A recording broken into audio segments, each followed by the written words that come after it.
ये भजन परम तपस्वी संत त्यागी जी महाराज को समर्पित है।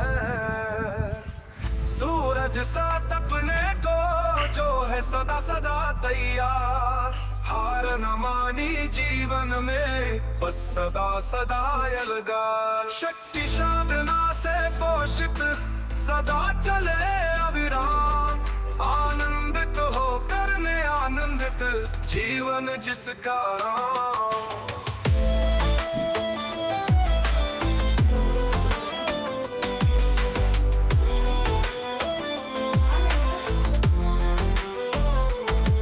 ज्ञान तीर्थ स्वर्ग धाम में विराजे संत सुजान, विलायत कला की पावन धरा जहाँ तप का सम्मान। मन मंदिर में राम बसे हर पल हरि का ध्यान, त्यागी जी की कृपा से मिले आत्मा का ज्ञान। सूरज सा तपने को जो है सदा सदा तैयार, हार न मानी जीवन में बस सदा सदा अलगार।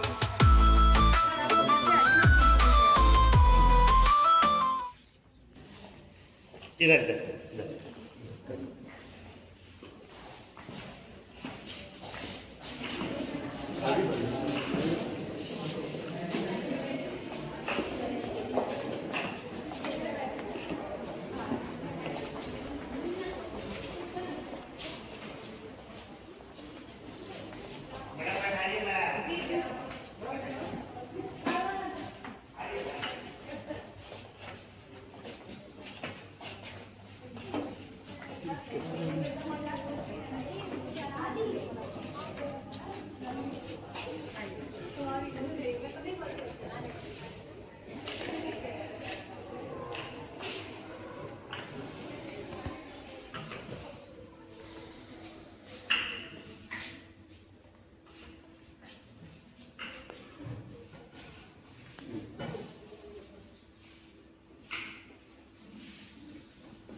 परम तपस्वी संत त्यागी जी महाराज जी को कि वो कुछ अपने मुख कमल वचनों से बच्चों का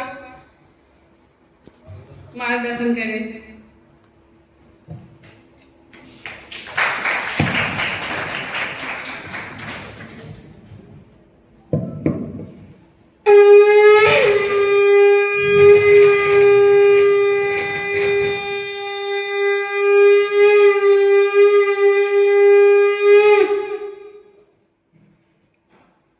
गुरुर्ब्रह्मा गुरुर्विष्णु गुरुर्देवो महेश्वर, गुरुर्साक्षात् परब्रह्म तस्मै श्री गुरुवे नमः।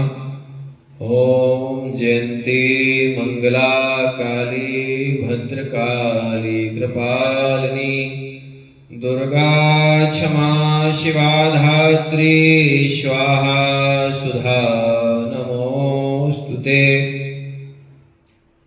उपस्थित पवित्र जन, प्राचार्य महोदय, सभी शिक्षक वृंद और हमारे इस देश के निर्माता प्यारे बच्चे,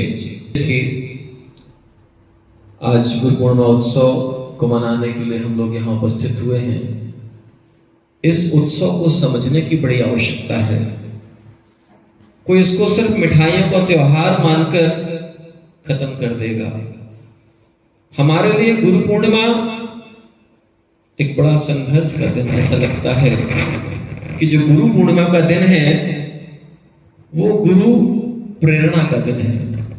अगर गुरु से प्रेरणा ना मिलने पाए, हम गए गुरु जी के पास, गुरु जी के हमने चरण वंदन किए, हम सामग्री थी उनको दिया, उसमें से गुरु जी ने हमको कुछ दे दिया और हम लेकर चले गए। क्या सिर्फ इतना गुरु पूर्णिमा है, या इतना शिक्षक का सम्मान है, या इतना विद्यार्थी का सम्मान है? अगर हमको गुरु पूर्णिमा को समझना है, महाराज जी ने भी बताया कि जब विद्यार्थी कुछ करके आता, शिष्य कुछ करके आता, अपनी उपलब्धि बताता है अपने गुरु को, गुरु प्रसन्न होते हैं। गुरु चाहता क्या है? अभी आपने एक बड़ा अच्छा अवसर देखा, हमारे राघव भैया सूर्या टेंट हाउस वाले जो है ने, आपने जब इनको तिलक लगाया, माला पहनाने का प्रयास किया, इन्होंने कहा कि नहीं, आप शिक्षक हैं और शिक्षक का सम्मान सर्वोच्च है। आपने चाणक्य प्रोग्राम देखा होगा, चाणक्य प्रोग्राम में भी क्या कहा गया है?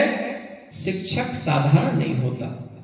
हम लोग प्रोग्राम तो खूब देख लेते हैं, रोज हम लोग रील्स देखते हैं, उससे हमने सीखा क्या? देखना बिल्कुल गलत नहीं है, लेकिन अगर हम कोई भी चीज देख रहे हैं, उससे हमने क्या सीखा, ये बहुत महत्वपूर्ण है। आपको मालूम होना चाहिए, कल हमारी जब राघव भैया से बात हुई तो इन्होंने क्या कहा मालूम? महाराज जी, हमारे बच्चों को कोई बड़ी प्रेरणा वाली चीज दे के जाना। आप सोचिए, आप ये हमारे राष्ट्र के निर्माता के लिए चिंतन करने वाले युवा शक्ति। आज आपको सबको पता है, जितने भी विद्वान जन यहां बैठे हैं, शिक्षक शिक्षिकाएं, सब लोग सब बड़े समर्पण भाव से अपने आप को यहां आहुति की तरह भेंट करते हैं। यज्ञ कुंड में जैसे आहुति डाली जाती है ना, अपना तन मन धन विचार सब कुछ अपने बच्चों के लिए जितना नहीं करते हैं, शिक्षक उतना अपने विद्यार्थियों के लिए समर्पित होते हैं। कभी हम भी शिक्षा जगत में समय देने वाले रहे हैं, उसके बाद संयोग से हम एक्सपोर्ट में चले गए, बड़ी नौकरी मिल गई, खूब धन कमाने का अवसर मिला, लेकिन शिक्षकों के प्रति जो समर्पण था वो कल भी था, आज भी है और कल भी रहेगा, ऐसा हमको भरोसा है। क्यों? क्योंकि शिक्षक हमारे जीवन को बदलते हैं। भले ही आपको लगे कि शिक्षक ने एक विषय दिया, शिक्षक अपने विषय में अपने बच्चे को पारंगत करना चाहता है। वो चाहता है कि मेरे विषय में बच्चे को कभी कोई फेल ना कर सके। पूरी दुनिया में अकेले सिर्फ चंदिया की बात नहीं है, अकेले सिर्फ उमरिया की बात नहीं है, ये बात पूरे विश्व पटल की है कि शिक्षक चाहता है कि जिस बच्चे को मैं एक बार पढ़ा दूं, वो बच्चा किसी के सामने कभी फेल नहीं होना चाहिए। है ऐसा कि नहीं बच्चों? अगर ऐसा है तो अपने शिक्षकों के लिए एक बार जोरदार तालियां बजाइए। आप धन्य हैं, आपको ऐसे शिक्षक मिले हैं। समर्पित शिक्षक का मिलना बहुत कठिन है। हमने भी अपने जीवन में बड़े उतार चढ़ाव देखे हैं, लेकिन अगर एक योग शिक्षक मिल जाता है तो पूरा जीवन बदल जाता है। जिस तरीके से आपको जिस जगह पर आपको जाना, अगर वहां की ट्रेन आपको मिल गई, डायरेक्ट ट्रेन मिल गई, तो आप रिजर्वेशन नहीं भी कराएंगे, थोड़ा धक्का लगेगा, लेकिन वहां समय पर पहुंच सकते हैं। लेकिन अगर आपको फुटकर में ट्रेन मिलेगी, ठीक है ना, तो आपको वहां पहुंचना तो है, लेकिन समय बहुत लग जाएगा। और जब समय लग जाएगा तो आपकी यात्रा में कहीं ना कहीं को कमी आई। तो जो भी शिक्षक आपके प्रति समर्पित होकर सेवा दे रहे हैं, उन शिक्षकों का सम्मान करना पड़ेगा। दूसरी बात जो बड़ी महत्वपूर्ण है, शिक्षा से जुड़ी हुई, गुरु से जुड़ी हुई, गुरु पूर्णिमा से जुड़ी हुई समय पालन। विद्यार्थी के लिए अगर समय पालन नहीं हो तो विद्यार्थी का जीवन बेकार है। आपको मालूम है कि समय से उठना चाहिए, समय से सोना चाहिए, समय से भोजन करना चाहिए। उससे भी ज्यादा महत्वपूर्ण है कि अपने गुरु आज्ञा का पालन समय पर करना चाहिए। इसके बाद आपको यह ध्यान रखना होगा कि हम अपने जीवन में पाना क्या चाहते हैं। किसी को लग रहा होगा कि जो सर बैठे हैं, लगभग 10 शिक्षक शिक्षिकाएं यहां उपस्थित हैं, हर किसी बच्चे के लिए अलग अलग शिक्षक शिक्षिका आदर्श होंगे। किसी के लिए तिवारी सर आदर्श होंगे, किसी के लिए तिवारी मैडम आदर्श होंगे, किसी के लिए प्राचार्य महोदय होंगे। लेकिन क्यों है आदर्श, इस बात को आपने कभी गौर किया? किसी टीचर की सुंदरता पर नहीं, किसी टीचर की लंबाई पर नहीं, उसके गुण पर हमको जो रीझना चाहिए। हो सकता है किसी की ऊंचाई कम हो, किसी का रंग आपके अनुरूप ना हो तो क्या वो शिक्षक नहीं है? इसलिए समय पालन के साथ में आपका आदर्श कौन होना चाहिए? दूसरी बात, पहला क्या है? समय पालन। बच्चे बोलिए एक बार, पहला क्या है? समय पालन। ये मंत्र है। हम अगर संस्कृत के 20 मंत्र बोलेंगे आपको समझ में कुछ नहीं आएगा, सही है कि नहीं? और यदि किसी एक दो को आ गया तो सिर्फ एक दो के काम की बात है। मंत्र तो 1 घंटे तक बोले जा सकते हैं, ठीक है, लेकिन जो मूल मंत्र है समय पालन, दूसरे उसके बाद में हमारे जीवन का आदर्श कौन है? हमने आदर्श किसको बनाया? ये सिर्फ बच्चों के लिए नहीं है, ये हमारे लिए भी उतना ही महत्वपूर्ण है। शिक्षक शिक्षिकाओं के लिए भी उतना ही महत्वपूर्ण है कि हमारे जीवन का आदर्श कौन है। आपकी क्लास में बड़ी अच्छी पेंटिंग लगी है, दिख रही है आपको पेंटिंग? किसने बनाया? खड़े हो।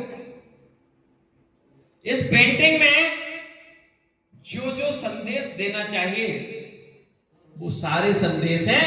इसमें एक सूर्य का चित्र देखिए आप बहुत ध्यान से, है सूर्य का चित्र। सूर्य आपको क्या देता है?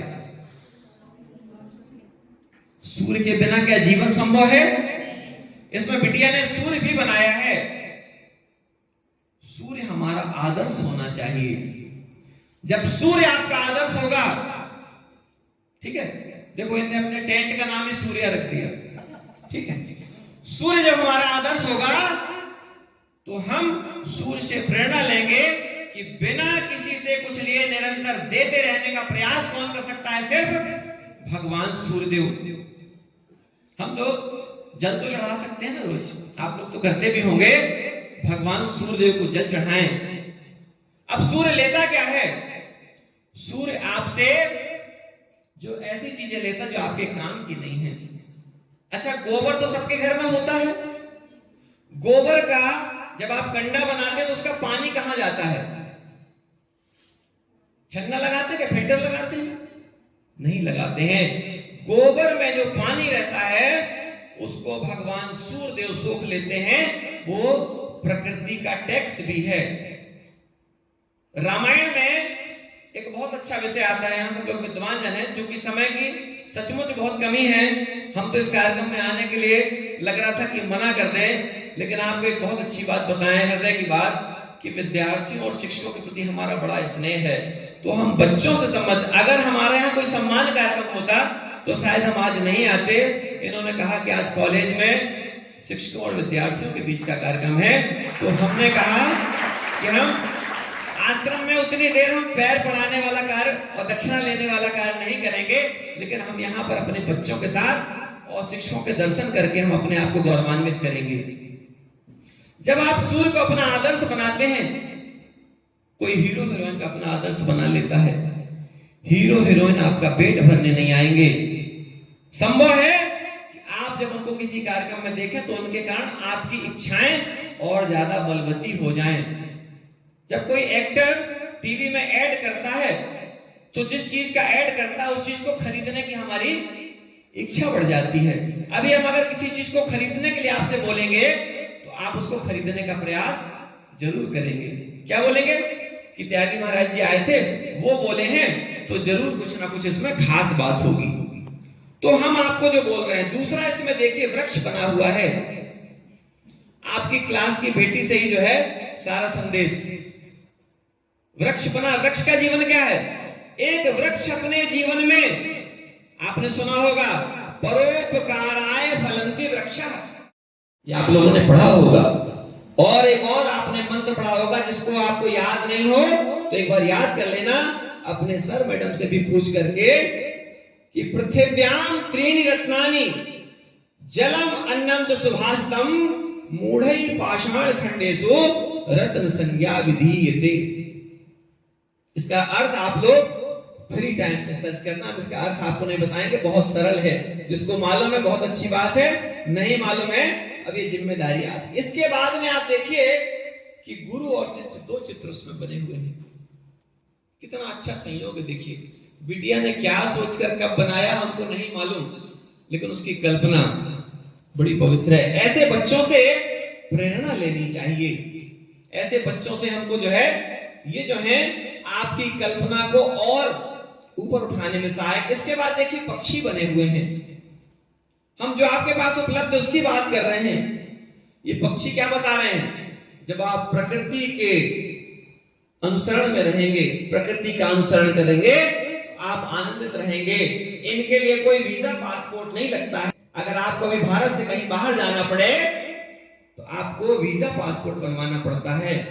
ये पक्षी, अभी आपको मालूम है प्रयाग में महाराज जी प्रयाग से आए हैं और एक महाराज जी ताजमहल के पास से आए हैं।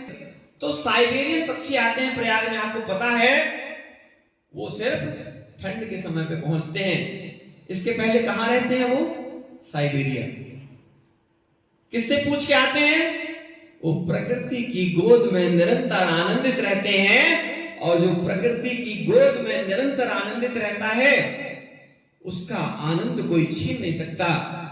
विद्यार्थी को और क्या करना पड़ेगा? विद्यार्थी को करना पड़ेगा अपनी आदतों पर नियंत्रण। जब कभी लगे कि आज मुझे ज्यादा खाने की इच्छा, तो वही नियंत्रण कर दो, क्योंकि कहते हैं ना आदत बुरी सुधार लो तो हो गया भजन। हमारे आचार्य जो है आप लोगों को हमेशा बताते ही होंगे। तो जो बुरी आदतें हैं, और बुरी आदत क्या है मालूम है? जिसकी लत लग जाए, कोई भी चीज हो, वो आदत बुरी हो जाती है। और अगर उस आदत को अपन को सुधारना है, उसके लिए एक ही संकल्प है कि मुझे प्रकृति से सीखना है, अपने शिक्षकों से सीखना है, अपने गुरुजनों से सीखना है, और जो जीवन बदल देता है वही जो है, एक होता है गुरु, बहुत सामान्य परिभाषा, एक होता है गोरु। गांव की भाषा में क्या बोलते हैं? गोरु किसको बोलते हैं? जो जानवर होता है। और एक होता है गुरु। ये तीनों शब्द मिलते जुलते हैं। अगर गुरु में गुरूर आ जाए तो वो गोरु हो जाएगा। ठीक है? गुरु में अहंकार नहीं आना चाहिए। बड़ा सरल शब्द है ना? हमारे बच्चे भले कॉलेज में है, लेकिन अभी जो है ग्रामीण अंचलों से हैं, तो बड़े बड़े लंबे शब्दों का अर्थ निकालना उनको तकलीफ वाली बात होगी। और आप भी कल हो सकता है कि यहीं पर प्रोफेसर बने, यहीं पर प्रिंसिपल बने। ऐसे बहुत सारे बच्चे होंगे जो कहते होंगे सर मुझे आप जैसा बनना है, मुझे आप जैसा बनना है। मन में रहता है ना भाव। आप दुनिया के एक ऐसे अकेले व्यक्ति हैं जिसमें दुनिया को बदलने का सामर्थ्य है। हमने आपको बताया भगवान राम ने भरत जी से पूछा कि टैक्स लेते हो ना? तो उन्होंने कहा टैक्स तो लेते हैं। तो बोले टैक्स लेना चाहिए भगवान सूर्य के जैसा, कि लेते तो हैं लेकिन किसी को पता नहीं चलता है। कीचड़ रहता है, कीचड़ का पानी कहां गया? सूख गया। और भगवान सूर्य उस पानी को खींच करके फिर जब बारिश होती है ना, तो उसको ऊर्जावान बनाते, कहते हैं बारिश का पानी अमृत तुल्य हो जाता है। आप लोग तो सब विद्वान जन बैठे हैं, आप तो अपने बच्चों को निरंतर बताते ही हैं। और जब ये बच्चे अच्छे नागरिक बनेंगे देश के, कोई कलेक्टर बनेगा, कोई एसपी बनेगा, कोई टीचर बनेगा, और हम कहते हैं सब कुछ बन जाना, कलेक्टर बनना, टीचर बनना, ठीक है, पर टीचर नहीं बनना। ठीक है ना? टीचर बनने के लिए क्या करना पड़ेगा? सही दिशा का चयन। अंतिम बात आपको एक बहुत महत्वपूर्ण बताते हैं, उसके बाद हम, क्योंकि हम चाहते तो हैं, क्या रहता है जब हृदय में कोई बात रहती है तो लगता है सारी बात रखनी चाहिए, क्योंकि आपका समय ज्यादा कीमती है और मेरा समय उससे कम कीमती नहीं है। और आप सोचिए चोर को कौन कौन जानता है? हाथ उठाएं। चोर आप नहीं, चोर को जानते हैं। चोर करता क्या है? आप लोग संकोच कर रहे हैं कि आप चोर हैं, ऐसा हाथ उठाने। चोर के बारे में सबको पता है ना? किसको किसको चोर के बारे में पता है? अच्छा ठीक है, 2-3 लोगों को पता है, कोई बात नहीं, ठीक है, पता सबको। बच्चों को संकोच लगता है, कोई बात नहीं, संकोच नहीं करना। देखो गलती होगी तो सुधार होगा, और सुधार से ही उद्धार होगा। ठीक है? जो गलती करने में डरेगा वो काम करने से डरेगा, और जो काम करने से डरेगा कभी उसका जीवन उन्नत नहीं हो सकता। कभी आप लोग इनसे आश्रम के बारे में पूछना राघव भैया से, कि जिस आश्रम में भूमि के अलावा बैठने के लिए चटाई भी नहीं थी। आज उस आश्रम की गरिमा पूरे भारत ही नहीं पूरे विश्व में जा रही है। महाराज जी ने बताया कि हम लोग संस्कार केंद्र खोल रहे हैं पूरे भारत में। हमारा विजन है वर्ल्ड वाइड विजन। आपका लक्ष्य ही तो बड़ा होना चाहिए ना। समुद्र पार करने की क्षमता रखिए। जो समुद्र पार करने की क्षमता रखेगा उसके प्रयास में कभी कमी नहीं आएगी। और जिसको लगेगा मुझे तो सिर्फ चंदिया में ही अपना जीवन काट देना है, प्रयास करिए। आप सामान्य नहीं है। तो चोर की हम आपको जो बात बताएं तो चोर को भी आप जानते हैं और संत महात्माओं को भी जानते हैं। आपको मालूम है सबसे ज्यादा संघर्ष वाला जीवन किसका होता है? कोई बताएगा? चोर का। सबसे ज्यादा संघर्ष का जीवन होता है चोर का। इसको थोड़ा हम लोग उदाहरण के साथ समझेंगे, बड़ी अच्छी बात समझ में आएगी आपको। चोर भी रात में 1 बजे 2 बजे उठता है। साधु महात्मा भी रात में 1 बजे 2 बजे उठते हैं। ठीक है ना भगवान जी? साधु महात्मा भी रात्रि में ब्रह्म मुहूर्त में, हो सकता है चोर के बाद उठते हैं महात्मा जी। महात्मा जी 3 बजे उठेंगे, चोर कितने बजे उठेगा? 1 बजे। इसके बाद साधु महात्मा जो है जहां भी रहे उनको डर नहीं लगता। चोर को अपने साथ बंदूक भी रखनी पड़ेगी, चाकू भी रखनी पड़ेगी। निकलेगा तो डर के साथ निकलेगा। और जब साधक निकलते हैं तो निर्भय निकलते हैं। चोर जब निकलेगा किसी के घर जाएगा तो प्राप्त करने की उम्मीद से जाएगा कि आज जितना होगा सब लेकर के आऊंगा। ठीक है? और साधक क्या कहते हैं? मेरे पास जितना होगा सब आज लुटा दूंगा मैं। ठीक है? हम जब निकले आश्रम से तो हमने कहा पता नहीं कितने बच्चे हैं, तो हमने कहा पेन का एक कार्टून लेते चले, एक बॉक्स लेते चले। ठीक है? हमको तो नहीं मालूम कितने बच्चे हैं। और भाई सीधी सी बात है, बच्चों के लिए कलम अति महत्वपूर्ण है। तो हमको लगा भाई हम और तो बच्चों को कुछ हो सकता है इस समय उपलब्ध ना करा पाए, लेकिन बच्चों के लिए कलम तो उपलब्ध कराना हमारी जिम्मेदारी है। और अब देखिए चोर जब प्रवेश करता है किसी के निवास पर तो पहले से प्लानिंग करता रहता किसके घर में कितना धन है। संत के मन में किसी के कोई गरीब है, कोई अमीर है, उसके पास कौन आ रहा है, उससे कोई लेना देना नहीं। चोर को यदि किसी ने पकड़ने का प्रयास किया तो वो उसकी गला दबाने में भी, उसकी गर्दन काटने में भी संकोच नहीं करेगा। और धन लाकर घर में रखेगा, उसको दिलेरी से किसी को बता नहीं सकता है कि ये धन मैंने कहां से प्राप्त किया है। और साधु के पास यदि ये नारियल है, अभी हमको क्या लगेगा? एक काम करो भैया इसको फोड़ दो, बढ़िया सब लोगों तक प्रसाद बढ़ जाएगा। कितने लोगों तक जाएगा? तो देखो अब इससे मतलब क्या निकला? बोले महाराज जी आपने दोनों की कथा सुनाई, इसका मतलब क्या है? हो सकता है किसी के मन में बात आए, इसका सुनाने का मतलब क्या है? जो लोग समझ गए वो तो बहुत अच्छी बात है। ठीक है? इसका मतलब ये है कि अगर आपकी दिशा सही आप तय कर लेते हैं, एक दिशा है चोर की, एक दिशा है साधक की। साधक सिर्फ भगवाधारी नहीं है, ये साधक भी ये संत से कम नहीं है जो बैठे हैं आपके शिक्षक। इनको ऐसा मत समझना कि त्यागी जी से कम साधना वाले लोग हैं। ये तो चूंकि 4 आश्रम हैं, उस आश्रम का एक पड़ाव है। ये भी जो है आपके शिक्षक हैं, ये साधक से कम नहीं है, ये भी बड़े साधक हैं, ये भी साधना ही है, ये भी तपस्या ही है। और इसके बाद आप बच्चे भी तपस्या ही कर रहे हैं। इस तपस्या में कंजूसी करोगे तो कुछ प्राप्त नहीं हो सकेगा। और एक बात बच्चों के लिए और शिक्षकों के लिए, दोनों के लिए, जब कोई हमारे बच्चे पढ़ने में थोड़ा आनाकानी करें तो इनको सहजता से आप समझा देना, हमारे बच्चे बड़े सहज हैं, इनको बहुत कष्ट मत देना। आप लोग हालांकि बहुत विद्वान लोग हैं, आपसे ऐसी बात करनी नहीं चाहिए, फिर भी हमको ऐसा लगता है इन बच्चों में हम अपना भी बचपन देख रहे हैं। इसलिए हम कभी विद्यालय में प्राचार्य के रूप में थे तो हमने विद्यालय बंद किया, हमारी नौकरी लग गई बाहर एक्सपोर्ट में। तो जब उन बच्चों को हमने दूसरे विद्यालय में ट्रांसफर किया तो बच्चों का हमारे पास फोन आता था, इस विद्यालय में मारते बहुत हैं। हमने अपने बच्चों को कभी मारा नहीं था। मतलब हमको बड़ा बताने में भी जब पल ध्यान आ गया ये हमको मालूम नहीं था कि ये पल कभी ऐसा आएगा। और हम फोन करते थे वहां के टीचरों को कि जिन बच्चों को हमने आपके पास भेजा उनकी मार खाने की आदत नहीं है। हमने उनको बड़ी सहजता से जो है अपने बच्चों से जैसा हो सकता है अपने बच्चों से ज्यादा हमने जो है उनको स्नेह दिया है, उनका पोषण किया है। और वो शिक्षक इस बात को बड़ा गौर से समझते थे और कहते थे कि आप जैसा चाहेंगे हम आपके द्वारा भेजेंगे बच्चों को तो वैसा ही, और साथ साथ में जो बच्चे इनके अलावा भी हैं हम उन बच्चों पर भी वैसा ही प्रयास करेंगे। देखिए एक छोटा सा प्रयास, हमने एक लाइन लिखी।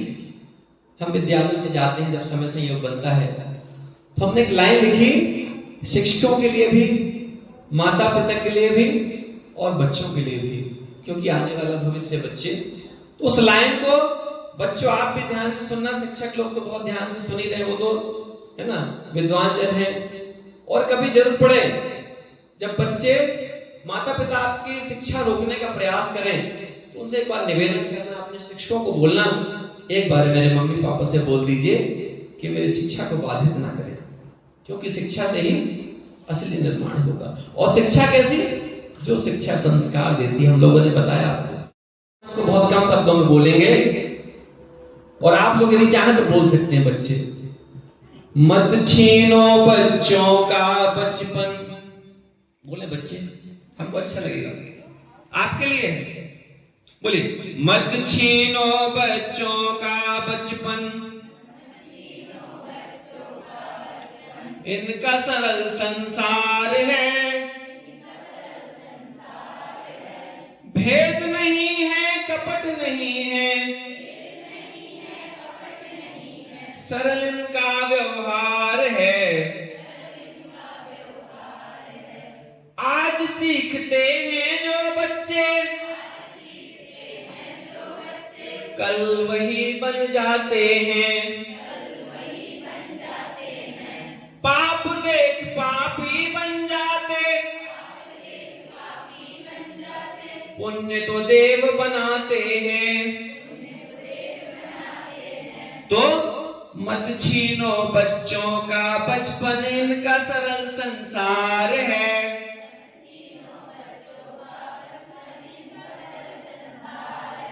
भेद नहीं है कपट नहीं है, सरल इनका व्यवहार है।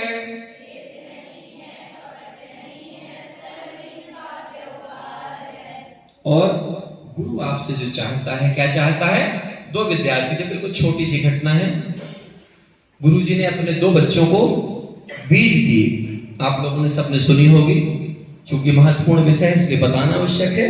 गुरुजी ने अपने दोनों विद्यार्थियों को बीज दिए, दोनों को बहुत पसंद करते थे, और कहा कि ये रखो, इसकी सुरक्षा करना। तो दो विद्यार्थियों में से एक जो था उसने ऐसे बढ़िया टेबल पर रख लिया और दोनों टाइम उसकी अगरबत्ती लगा करके, दीपक जला करके पूजा करता था। मेरे गुरुजी बीज दे करके गए हैं, इसको मैं सुरक्षित रखूंगा। एक विद्यार्थी से, एक जो शिष्य था, उसने कहा मेरे पास घर के पीछे थोड़ी सी जमीन पड़ी है, उसमें थोड़ा हल चला करके इसको बीज को, ये हम नई बात नहीं बता रहे, सबको पता है। चूंकि दर्पण में जब धूल जमा हो जाती है उसको थोड़ा सा साफ कर देते हैं, बात स्पष्ट हो जाती है। हम ऐसा नहीं कि हमें जितने लोग बैठे इनसे सबसे विद्वान हैं, ठीक है, लेकिन जीवन के जो अनुभव होते हैं वो व्यक्ति को कहीं ना कहीं अनुभवी बना देते हैं। जिस मार्ग में हम चले उस मार्ग का तो थोड़ा सा अनुभव मिलेगा। तो दूसरा जो शिष्य था उसने अपने घर के पीछे जो बाड़ी थी उसमें वो दाने बो दिए। गुरुजी आए कुछ दिनों बाद और दोनों शिष्यों से मिले और बोले बच्चों कैसे हो आप लोग? तो बोले गुरुजी हम तो बहुत अच्छे हैं। बोले हमने जो बीज दिए थे वो सुरक्षित तो है ना? उन्होंने कहा जी गुरुजी सुरक्षित हैं। बोले दिखाओ। तो वो पोटली दिखा दिया। उन्होंने देखा कि पोटली लगी है, यहाँ पर अगरबत्ती और दिया बत्ती की खूब सारी जो है जो भभूति पड़ी हुई है। दूसरे से पूछे बेटा तुम बताओ। बोले गुरुजी थोड़ा सा चलना पड़ेगा, यहाँ कांटे भी लग सकते हैं। बोले चलेंगे। गए पीछे और घर के पीछे जो बाड़ी थी उसमें कुछ क्षेत्र में बड़ी अच्छी फसल लहलहा रही थी। गुरुजी ने कहा हमारे बीज बोले गुरुजी बस कुछ दिन रुक जाइए, ये फसल जो दिख रही है ये आपके दिए हुए बीजों का ही परिणाम है। और जब वो पोटली खोली गई तो उसमें घुन लग गया था, दीमक लग गया था, एक भी दाना सुरक्षित नहीं था।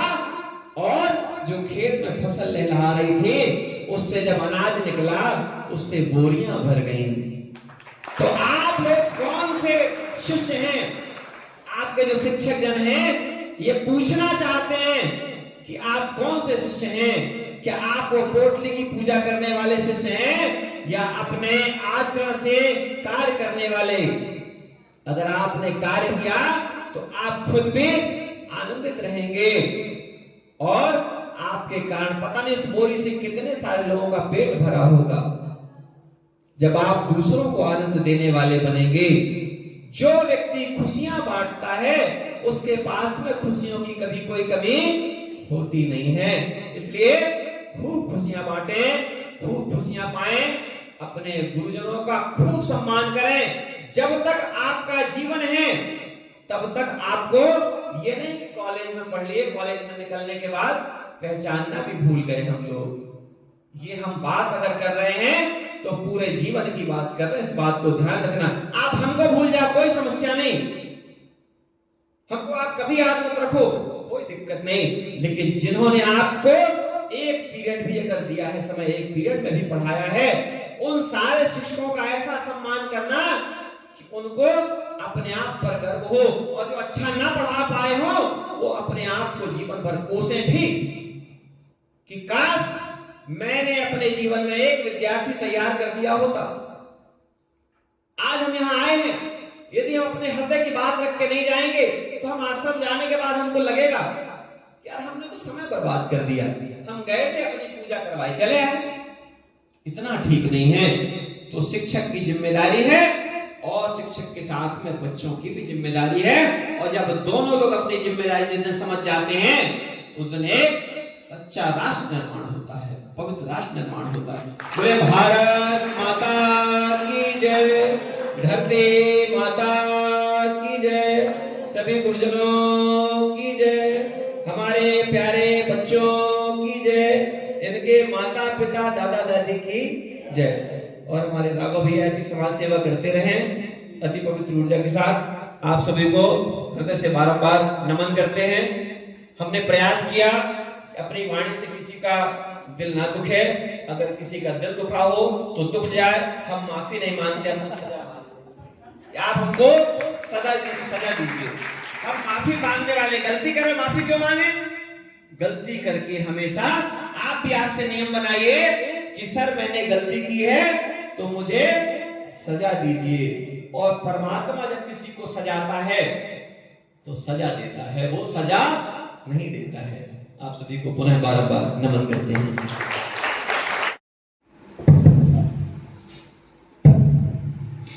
परम तपस्वी संत त्यागी जी महाराज जी को कि वो कुछ अपने मुख कमल वचनों से बच्चों का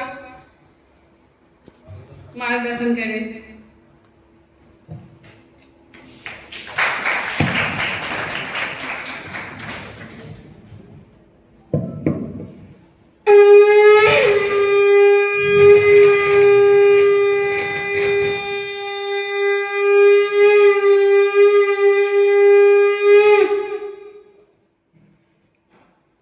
गुरुर्ब्रह्मा गुरुर्विष्णु गुरुर्देवो महेश्वर, गुरुर्साक्षात् परब्रह्म तस्मै श्री गुरुवे नमः। ओम जयंती मंगला काली भद्रकाली कृपालिनी दुर्गा क्षमा शिवा धात्री स्वाहा सुधा नमोस्तुते।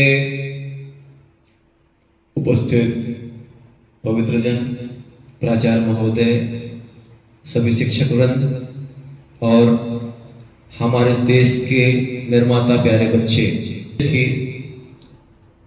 आज गुरु पूर्णिमा उत्सव को मनाने के लिए हम लोग यहाँ उपस्थित हुए हैं।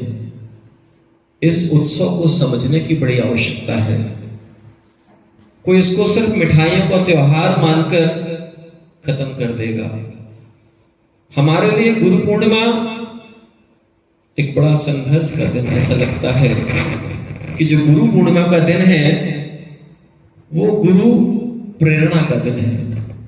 अगर गुरु से प्रेरणा ना मिलने पाए, हम गए गुरु जी के पास, गुरु जी के हमने चरण वंदन किए, हम अग्रिम उनको दिया, उसमें से गुरु जी ने हमको कुछ दे दिया और हम लेकर चले गए। क्या सिर्फ इतना गुरु पूर्णिमा है, या इतना शिक्षक का सम्मान है, या इतना विद्यार्थी का सम्मान है? अगर हमको गुरु पूर्णिमा को समझना है, महाराज जी ने भी बताया कि जब विद्यार्थी कुछ करके आता, शिष्य कुछ करके आता, अपनी उपलब्धि बताता है अपने गुरु को, तो गुरु प्रसन्न होते हैं। गुरु चाहता क्या है? अभी आपने एक बड़ा अच्छा अवसर देखा, हमारे राघव भैया सूर्या टेंट हाउस वाले जो है, आपने जब इनको तिलक लगाया, माला पहनाने का प्रयास किया, इन्होंने कहा कि नहीं, आप शिक्षक हैं और शिक्षक का सम्मान सर्वोच्च है। आपने चाणक्य प्रोग्राम देखा होगा, चाणक्य प्रोग्राम में भी क्या कहा गया है? शिक्षक साधारण नहीं होता। हम लोग प्रोग्राम तो खूब देख लेते हैं, रोज हम लोग रील्स देखते हैं, उससे हमने सीखा क्या? देखना बिल्कुल गलत नहीं है, लेकिन अगर हम कोई भी चीज देख रहे हैं, उससे हमने क्या सीखा, ये बहुत महत्वपूर्ण है। आपको मालूम होना चाहिए, कल हमारी जब राघव भैया से बात हुई तो इन्होंने क्या कहा मालूम? महाराज जी, हमारे बच्चों को कोई बड़ी प्रेरणा वाली चीज देके जाना। आप सोचिए, आप ये है हमारे राष्ट्र के निर्माता के लिए चिंतन करने वाले युवा शक्ति। आज आपको सबको पता है, जितने भी विद्वान जन यहां बैठे हैं, शिक्षक शिक्षिकाएं, सब लोग सब बड़े समर्पण भाव से अपने आप को यहां आहुति की तरह भेंट करते हैं। यज्ञ कुंड में जैसे आहुति डाली जाती है ना, अपना तन मन धन विचार सब कुछ अपने बच्चों के लिए जितना नहीं करते हैं, शिक्षक उतना अपने विद्यार्थियों के लिए समर्पित होते हैं। कभी हम भी शिक्षा जगत में समय देने वाले रहे हैं, उसके बाद संयोग से हम एक्सपोर्ट में चले गए, बड़ी नौकरी मिल गई, खूब धन कमाने का अवसर मिला, लेकिन शिक्षकों के प्रति जो समर्पण था वो कल भी था, आज भी है और कल भी रहेगा, ऐसा हमको भरोसा है। क्यों? क्योंकि शिक्षक हमारे जीवन को बदलते हैं। भले ही आपको लगे कि शिक्षक ने एक विषय दिया, शिक्षक अपने विषय में अपने बच्चे को पारंगत करना चाहता है। वो चाहता है कि मेरे विषय में बच्चे को कभी कोई फेल ना कर सके। पूरी दुनिया में अकेले सिर्फ चंदिया की बात नहीं है, अकेले सिर्फ उमरिया की बात नहीं है, ये बात पूरे विश्व पटल की है कि शिक्षक चाहता है कि जिस बच्चे को मैं एक बार पढ़ा दूं, वो बच्चा किसी के सामने कभी फेल नहीं होना चाहिए। है ऐसा कि नहीं बच्चों? अगर ऐसा है तो अपने शिक्षकों के लिए एक बार जोरदार ताली बजाइए। आप धन्य हैं, आपको ऐसे शिक्षक मिले हैं। समर्पित शिक्षक का मिलना बहुत कठिन है। हमने भी अपने जीवन में बड़े उतार चढ़ाव देखे हैं, लेकिन अगर एक योग शिक्षक मिल जाता है तो पूरा जीवन बदल जाता है।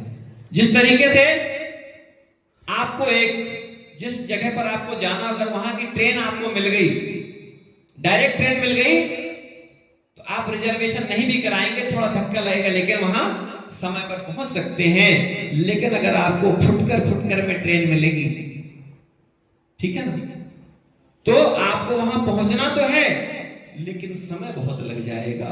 और जब समय लग जाएगा तो आपकी यात्रा में कहीं ना कहीं वो कमी आई। तो जो भी शिक्षक आपके प्रति समर्पित होकर सेवा दे रहे हैं, उन शिक्षकों का सम्मान करना पड़ेगा। दूसरी बात जो बड़ी महत्वपूर्ण है, शिक्षा से जुड़ी हुई, गुरु से जुड़ी हुई, गुरु पूर्णिमा से जुड़ी हुई समय पालन। विद्यार्थी के लिए अगर समय पालन नहीं हो तो विद्यार्थी का जीवन बेकार है। आपको मालूम है कि समय से उठना चाहिए, समय से सोना चाहिए, समय से भोजन करना चाहिए, उससे भी ज्यादा महत्वपूर्ण है कि अपने गुरु आज्ञा का पालन समय पर करना चाहिए। इसके बाद आपको ये ध्यान रखना होगा कि हम अपने जीवन में पाना क्या चाहते हैं। किसी को लग रहा होगा कि जो सर बैठे हैं, लगभग 10 शिक्षक शिक्षिकाएं यहां उपस्थित हैं, हर किसी बच्चे के लिए अलग अलग शिक्षक शिक्षिका आदर्श होंगे। किसी के लिए तिवारी सर आदर्श होंगे, किसी के लिए तिवारी मैडम आदर्श होंगे, किसी के लिए प्राचार्य महोदय होंगे।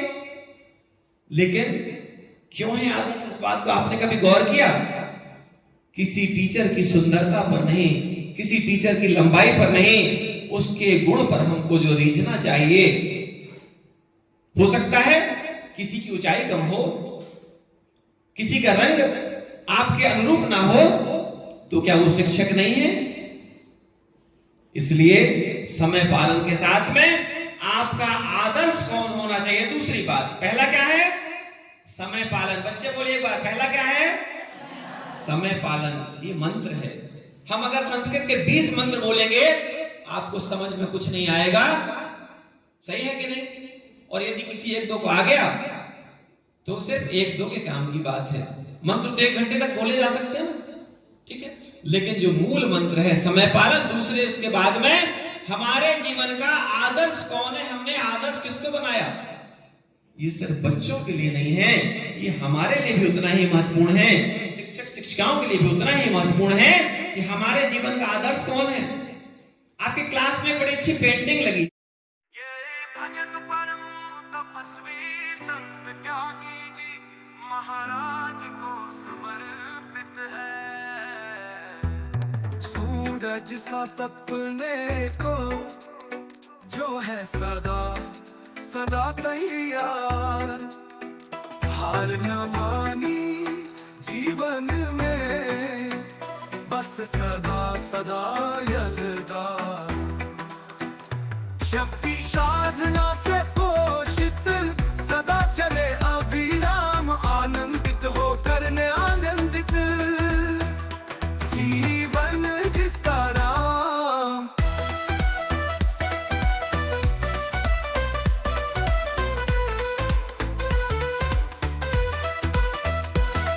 ज्ञान तीर्थ स्वर्ग धाम में विराजे संत सुजान, विलायत कला की पावन धरा जहाँ तप का सम्मान।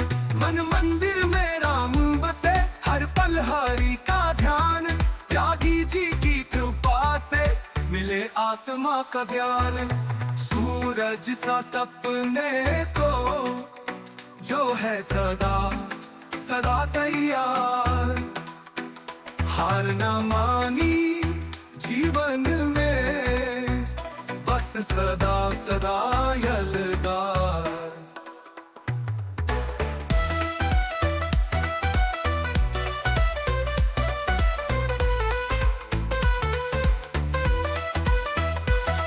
निरहंकार निश्चल मन सदा प्रेम का आलम, संत त्यागी के चरणों में बहे भक्ति का सागर सघन। कटनी की पवित्र भूमि से फैले ज्ञान का प्रकाश, हर भक्त के हृदय में बसे उनका पावन आकाश। सूरज सा तपने को जो है सदा सदा तैयार, हार न मानी जीवन में, बस सदा सदा यलगार। निरहंकार निश्चल मन सदा प्रेम का आलम, संत त्यागी के चरणों में बहे भक्ति का सागर सघन। कटनी की पवित्र भूमि से फैले ज्ञान का प्रकाश, हर भक्त के हृदय में बसे उनका पावन आकाश। सूरज सा तपने को जो है सदा सदा तैयार। ये भजन परम तपस्वी संत त्यागी जी महाराज को समर्पित है। सूरज सा तपने को जो है सदा सदा तैयार, हार न मानी जीवन में, बस सदा सदा यलगार। शक्ति साधना से पोषित सदा चले अविराम, आनंदित हो करने आनंदित जीवन जिसका राम।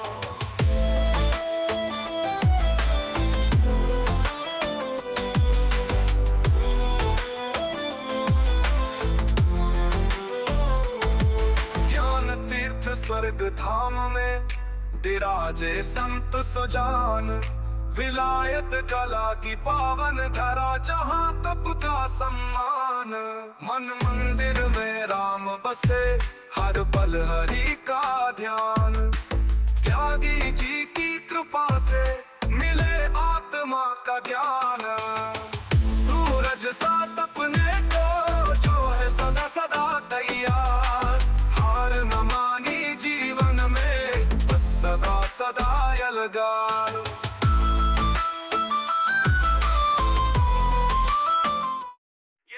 भजन परम तपस्वी संत त्यागी जी महाराज को समर्पित है।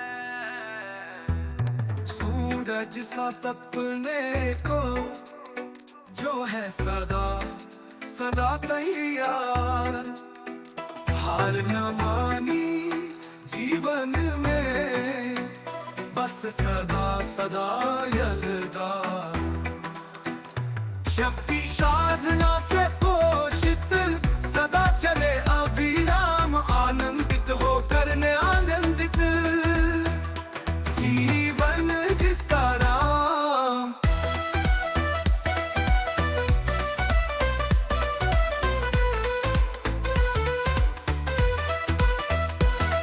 ज्ञान तीर्थ स्वर्ग धाम में विराजे संत सुजान, विलायत कला की पावन धरा जहाँ तप का सम्मान।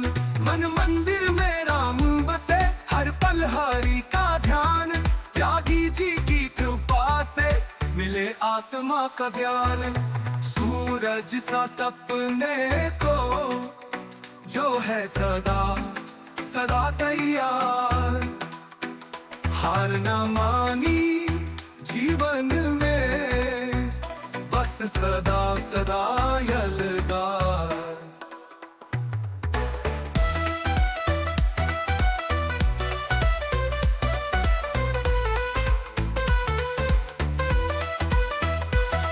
निरहंकार निश्चल मन सदा प्रेम का आलम, संत त्यागी के चरणों में बहे भक्ति का सागर सघन। कटनी की पवित्र भूमि से फैले ज्ञान का प्रकाश, हर भक्त के हृदय में बसे उनका पावन आकाश।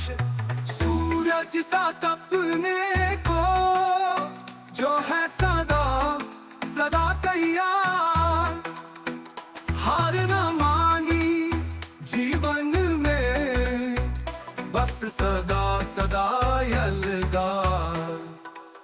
निरहंकार निश्चल मन सदा प्रेम का आलम, संत त्यागी के चरणों में बहे भक्ति का सागर सघन। कटनी की पवित्र भूमि से फैले ज्ञान का प्रकाश, हर भक्त के हृदय में बसे उनका पावन आकाश।